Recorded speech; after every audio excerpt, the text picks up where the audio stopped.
قوم يا مرسي. لا انت فاهم كل حاجه. اتفضل انت، اتفضل يا مرسي.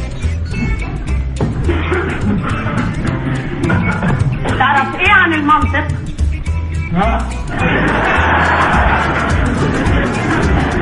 ايه في البق؟ تعرف ايه عن المنطق؟ ايه في بقك وانت بتتكلم؟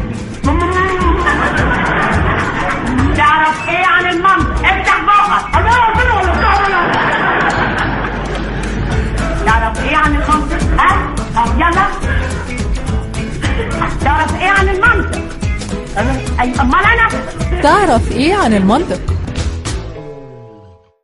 المنطق بيقول انه له شروط وقواعد، وكلنا اول الشهر بندي المدام المصروف. وخلينا نبقى صراحة مع بعض اكتر، لا بندي المدام المرتب.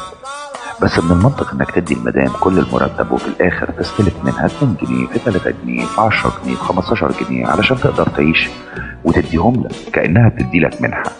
وفجأة تبدأ رحلة الشوبينج وتلف المدام على السوبر ماركت وتنزل شراء. ده كريم لفرد الشعر، دي اشكال حلوة قوي تتلزق على وش التلاجة، لازم اشتريه. والتلاجة جواها يبقى فاضي مش مهم. وده طقم حلل ديكور للمطبخ، وحلل المطبخ الأصلية سلمت نمر. وده ورد صناعي احطه في الكورنر علشان فلانة حطت في الكورنر. طب احنا اصلا ما عندناش كورنر. انا كان لازم اجيب DVD بتاع فيلم مصطفى قمر الجديد.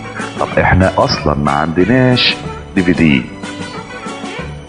هجيب كرتونتين لبن بالفراولة وكرتونتين لبن بالجوافة وكرتونتين لبن بالشوكولاتة علشان الولاد وهم رايحين المدرسة. ويبقى التخزين مسؤولية المدام والدفاس وابو دهشوم.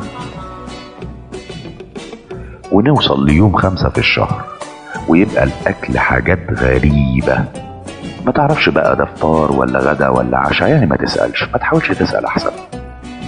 ولما تيجي تسأل مفيش غدا تقولك عندك جبنة في التلاجة.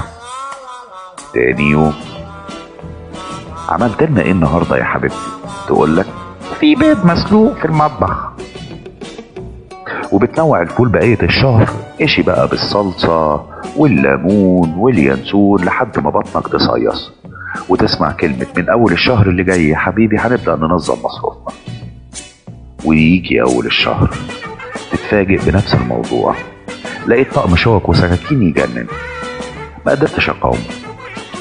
يعني هو احنا اصلا بناكل بايدينا وكان ناقصنا الشوك والسكاكين؟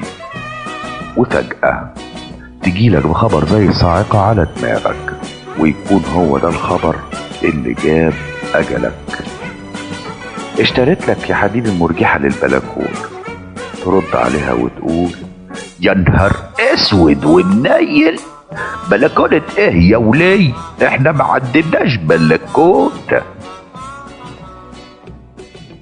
اداء صوتي احمد نبيل.